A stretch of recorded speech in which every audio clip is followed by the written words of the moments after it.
weren't the curious. Egyptians.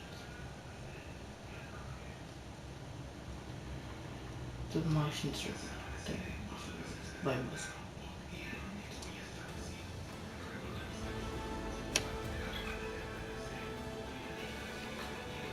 Elon Musk will be done.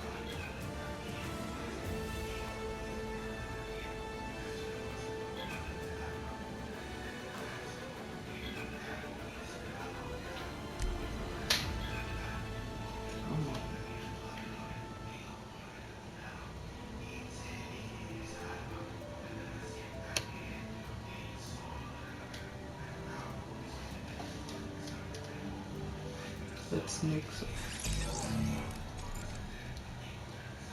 Yep. I do not know.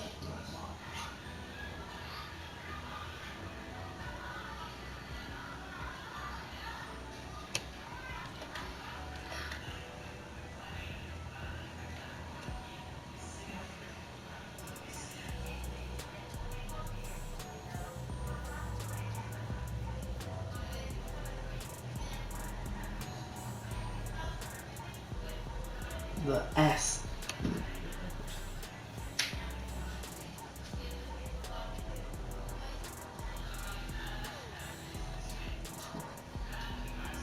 Also with one of the little serpents get frozen. Then Elon and all his ego blew up the cage for fun. And we're done doing things.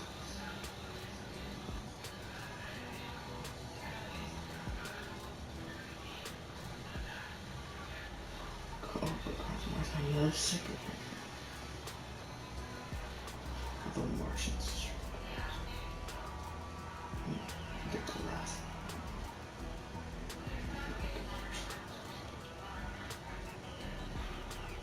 Follow me towards Earth.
days. Upgrade to Febreze car.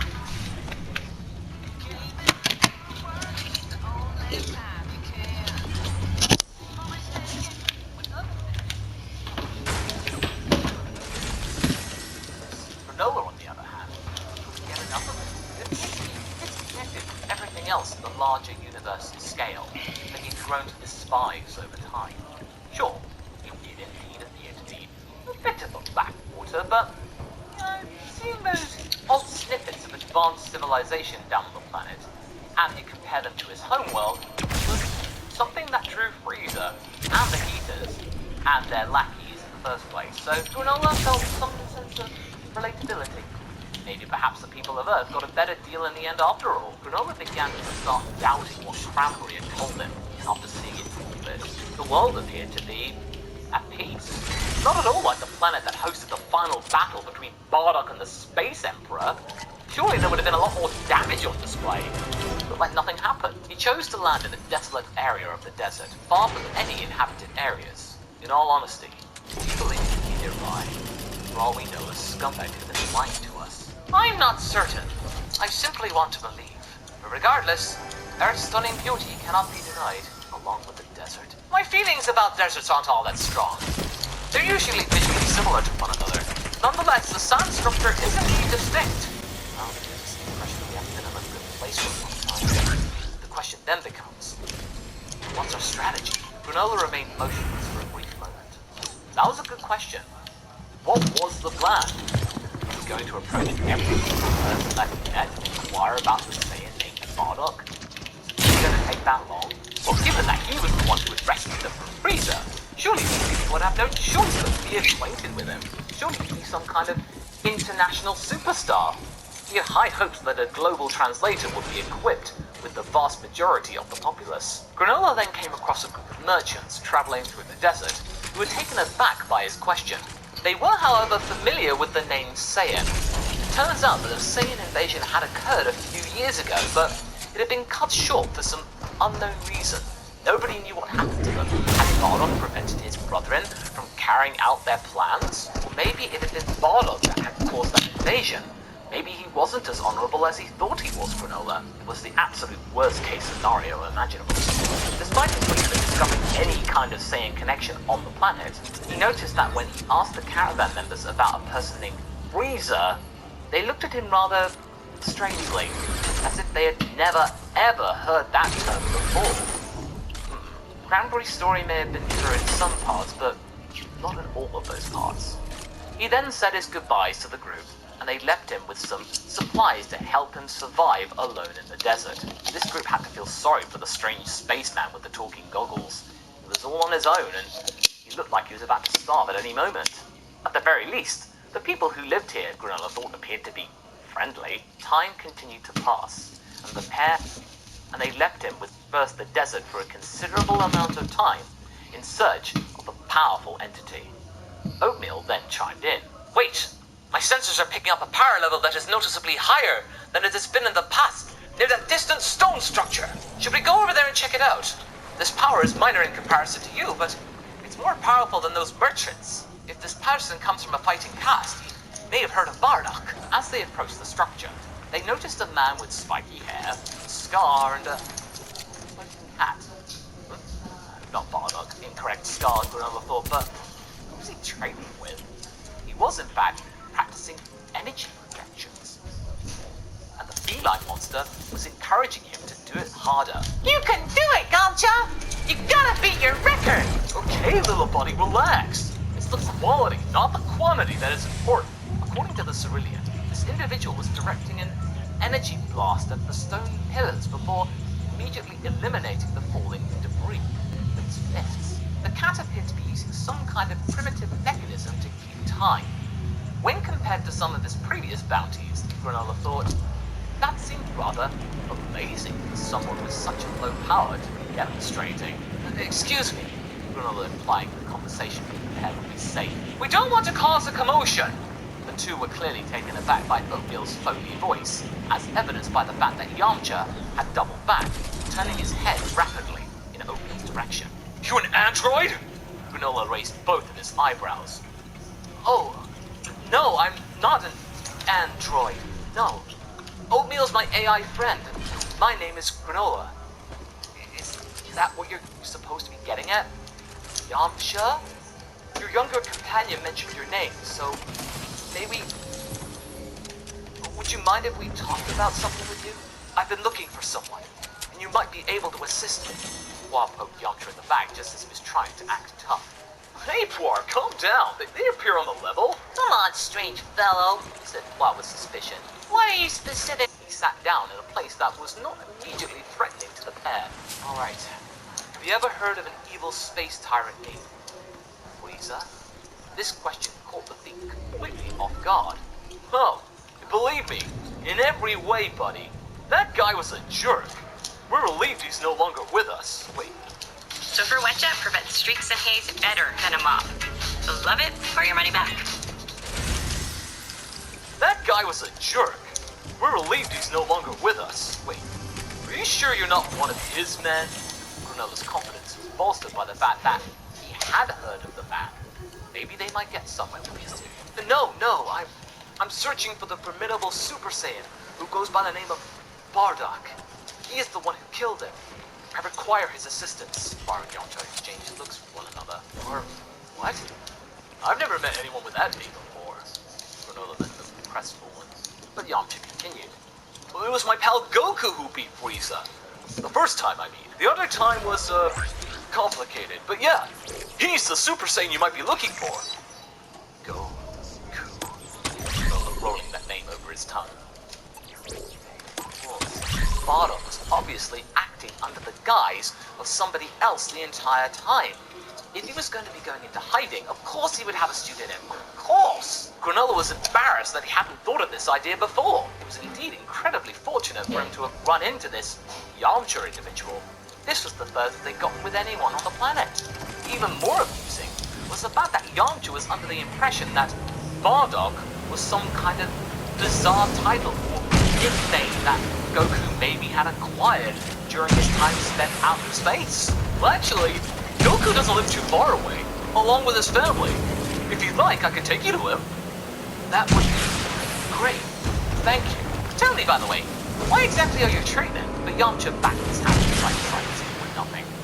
Oh, because of that android phenomenon which caught us all off guard, we're doing this. What we're anticipating. Well, I'll tell you later, but I'll just say that it's all part of the complicated Frieza thing. As they made their way from the tower, Oakdale decided to strike up a casual conversation in an effort to facilitate Granolla's efforts in trying to take some friends. Since his companion Material wasn't very good at meeting new people, the very perceptive AI reasoned that maybe he probably could do well to be social here. That tower over there, is that your house? Oh, yeah. Well, not really. We recently moved over to West City, which has served as some kind of sanctuary for the Wada chipped in. What country are you from? Well, up until a couple of months ago, I had no idea the planet even existed. I was keeping a sharp eye out for Bardock. There are some evil people associated with Frieza who have managed to avoid being punished. They're to blame for, well, the Saiyans eradicating my entire race. Goodness, what's a shame to hear, buddy. How many of you are still around today? It was just me. A brief pause was taken by Yamcha.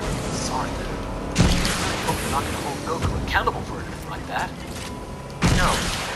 I reasoned that since Bardock was the one who had kept me alive when I was younger, that I should be able to get in touch with him. Should I need it again? Yamcha couldn't make head of the story, but if the guy was looking for help on the Super Saiyan, Yamcha knew exactly who to call on. Well, to be fair, the vast majority of Saiyans are total jerks. Especially Vegeta. But apparently he's turned into some kind of ally now. Prince Vegeta? He's still alive? Yamcha replied, Oh yeah, Goku ended up defeating him. As a result, he joined forces with us against Frieza. To tell you the truth, even after all this time, I still don't trust the guy. Oh, hey, cool, we're here. As they grew closer to a humble abode, they saw two diminutive figures standing there. While the other went fishing for dinner, the taller of the two of them was reading a book. The hair from afar, the posture from afar. It looked like it was Bardock all along.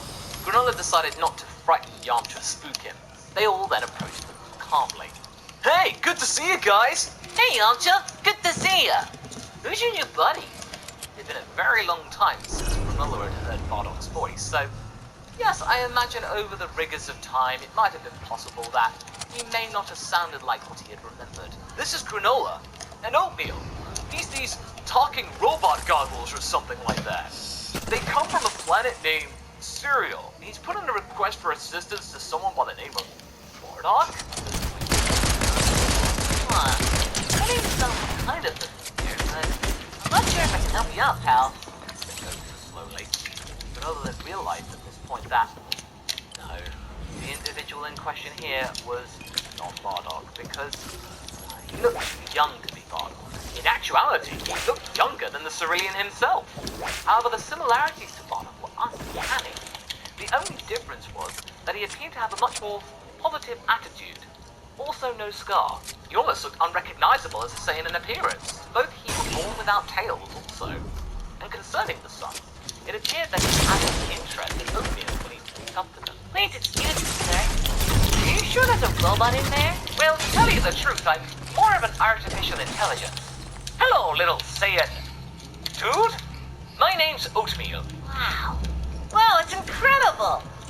It appears the child was overjoyed by this news. Despite the fact that the dialogue was making the Cerulean chuckle, he still wanted to make sure that he was in the right place. I believe that I confused you with someone who existed in the past. Yamcha revealed that you're a super Saiyan. Ready for that? Goku gave a nod. Yep. You are? Are you the one who put an end to Frieza's life? Oh, I'm not the one who killed him. Bewildered at that confusing revelation. He was killed by a guy called Trunks, but he's not available right now. Alright, didn't beat him the first time, because Trunks comes from the future. Funny, right? The Cerulean went through phases of complete shock as a means of alleviating their state of confusion. So, Granola, would you like to see it? What? Super Saiyan. Oh, yes, many thanks. Goku stepped back. Let's get away from the house, yeah? My wife hates when I do things too close to the house. Go on, tell your mother we'll be back in a while, okay? Granola wasn't sure if he was being tricked or not, or if this man's wife really was that terrifying that they had to move from the house, as they made their way to the nearest plateau. However, after a short while, he witnessed something that could only be described as incredible. This amiable doppelganger, also known as Goku, had transformed. His expression became more solemn. There was a golden sheen that emanated from his hair, adding a dazzling-like quality, in an identical fashion to what Cranberry had demonstrated to him.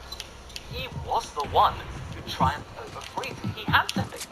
And it seemed like he had a good disposition to boot. This was a stroke of good luck. Goku then looked at Granola. Would you describe yourself as having a fighting spirit? It seems that you're a tough person. Would you say that you have a fighting spirit? Goku asked again. Granola shook his head. I would describe myself more as a bounty hunter. But I can punch hard, I guess. You mind if we spar a little bit? My philosophy is that you cannot truly get to know somebody until you fight them. Interesting. The Saiyan was asking to engage him in combat. It felt like Granola was being sized up or examined or something. Maybe, if Granola was someone who was deserving of his help, this might have been worth doing, and Granola had no plans to perform poorly on this examination at all. Okay, sure. Okay, Yamcha, War, it's up to you to decide who's best. Let's go! The fight began as the two of them got into position, and in this conflict, Goku would go on to be surprised by the prowess of his adversary. That's what we're going to do things right now.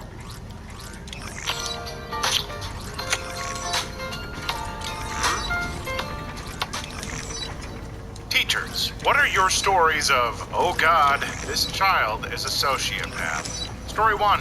Not a teacher, but I only remember the story because I had witnessed the fallout. In 11th grade, there was a girl, let's call her Carol, who was crazy about the cartoon Sonic the Hedgehog, to the point where a teacher threatened to fail her on a writing assignment if she turned in yet another Sonic fanfic. Instead of actually doing work properly, she handed in an angry letter to the teacher as her assignment.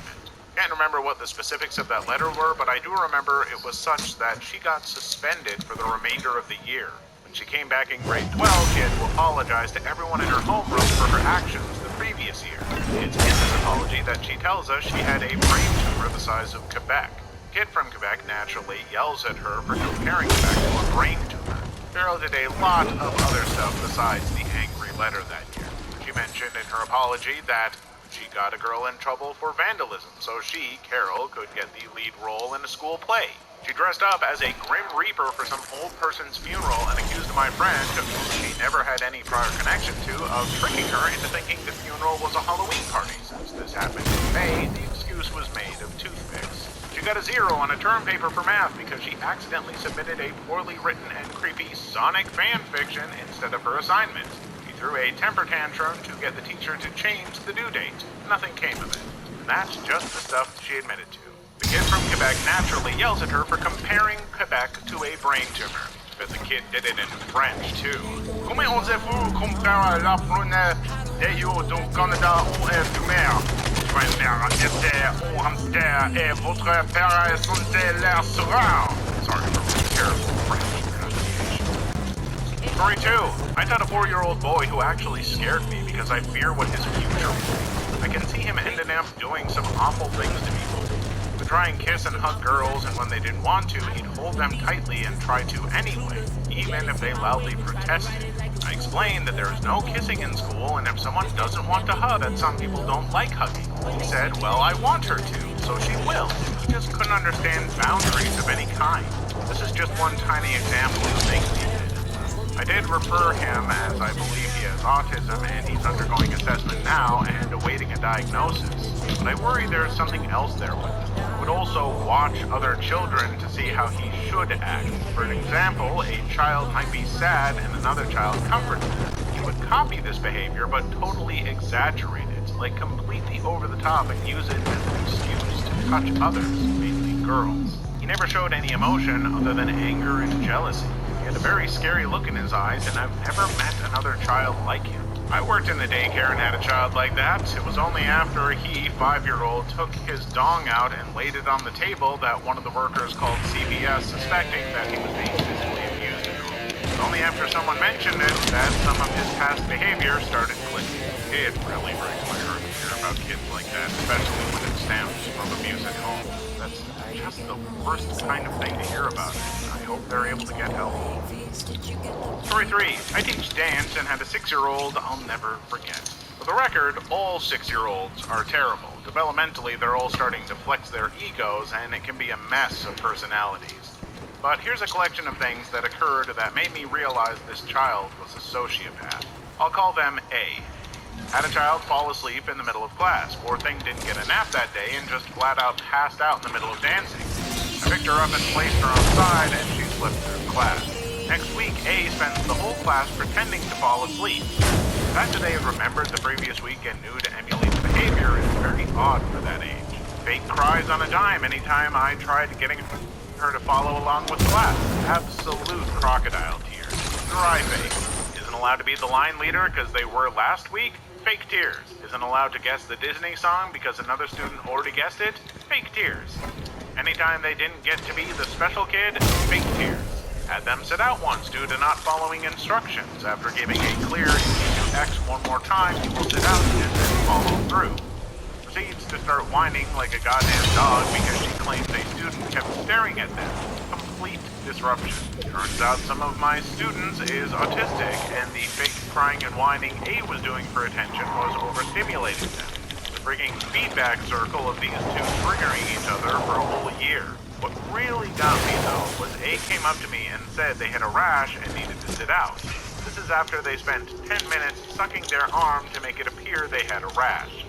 Told grandparents after class, and they just, yeah, they've been doing that. What? How does a 6-year-old have the wherewithal to plan out faking a rash like that? At the end of the year, the mom gave me a gift card and a note that basically said, thank you for putting up with my child. Story 4. I currently have a student in my special ed academic support class who is just so manipulative. My colleague and I mostly joked how he's probably drowned a cat just to watch it die or something, just as serial killer-esque. He's habitually truant, so most of the time he's not a problem. He really knows how to manipulate everyone around him. He's not smart enough to manipulate adults effectively yet, but he can get the other students going. He instigates things with students who are much less intelligent than he is and plays the victim. He gets away with it because the other students aren't cognitively able to give their side of the story. He lies constantly about banal things. Like he went around saying that a knockoff LV bag that he got at a charity shop was worth $3,000 and threw a fit when I wouldn't let him take it to the bathroom with him and accused me of wanting to steal it. The next day he admitted he knew it was fake. One day that he'd been here in the last month, he accused one of my students of buying drugs. It turns out that the cognitively disabled boy that the little sociopath manipulates did in fact steal marijuana from his mother and put it into this girl's bag in the morning. She found it there and didn't know what to do with it, so she left it. This little bastard came up to me and told me about this nefarious drug deal that happened in the morning, and this girl had her things searched and ended up suspended, and her parents grounded her for 6 months. She's miserable coming into school every day. He hasn't been back to see the damage, but I'm sure that he'll be excited when he sees that she's spreading misery. So happy every day his name appears on the absence list. This child will appear out of nowhere, drop a bomb on the classroom, and then disappear for weeks. Almost insidious. Yeah, while I really want to sympathize with kids who are troubled because they can often stem from problems at home, there also needs to be accountability. Don't feel bad for them. Sympathy doesn't erase responsibility. Story 5. Not a teacher, sorry, but when I was younger, maybe 8, I remember going to some family gathering way out in the country. There were tons of distant relatives there. Great-grandparents had 11 kids, and therefore lots of cousins I didn't know. One girl, probably 4. Hello? Yeah. No, he's not doing anything. No. No, he's awake. Bye. I mean, yeah, he's awake. No.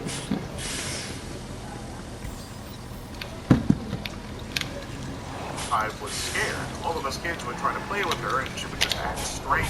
But one thing I really remember was someone was showing us some baby chicks, letting us hold them and pet them. My mother had just explained to us, be very gentle, they're babies, etc., etc. Well, this little girl is holding a baby chick on her palm, looks right into my mom's eyes, and just squeezes this chick until its eyes fall. She stopped her, and to my knowledge, the chick was fine, but I'll never forget the look in her eyes. Immediately after this happened, her dad scooped her up in his arms, and she just looked back at all of us, smiling maniacally. Story 6. I have an ex who is a preschool teacher, and he affectionately calls his students my little sociopaths, not to their faces or parents. Because that age is just empathy. It's a learned skill, let's put it that way.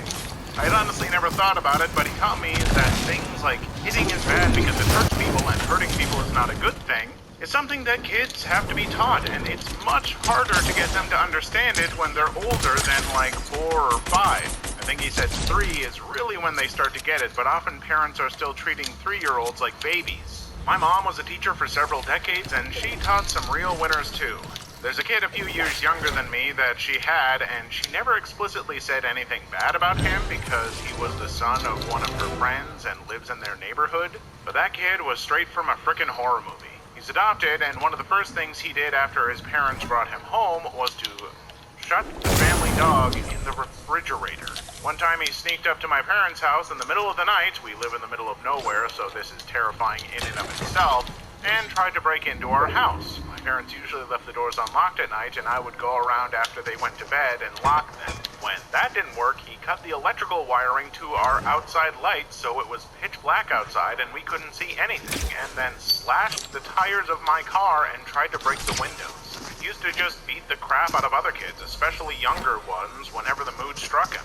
That sucker is like 30 now, and he's still a total piece of crap. Like, he still lives with his mom, and he's gotten her house swatted at least 5 times because he deliberately goes online into spaces where that's a thing, and then antagonizes people. Then takes off to leave her to deal with the fallout. I'm hoping to be an adoptive parent myself one day, and sometimes I have nightmares about this. As far as I know, his parents did try super hard to help, it just never worked.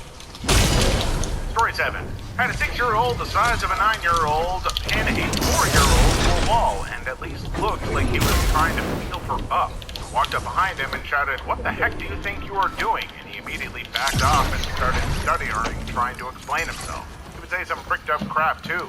One time he walked up to me, a 6-foot-tall bearded man, and said basically, "Hey mama, let me suck on them titties." Hated that kid. Told him to do anything, he would intentionally do something to go against what he was told. His parents spoiled him rotten and let him do whatever he wanted. He got away with anything because a former teacher had inadvertently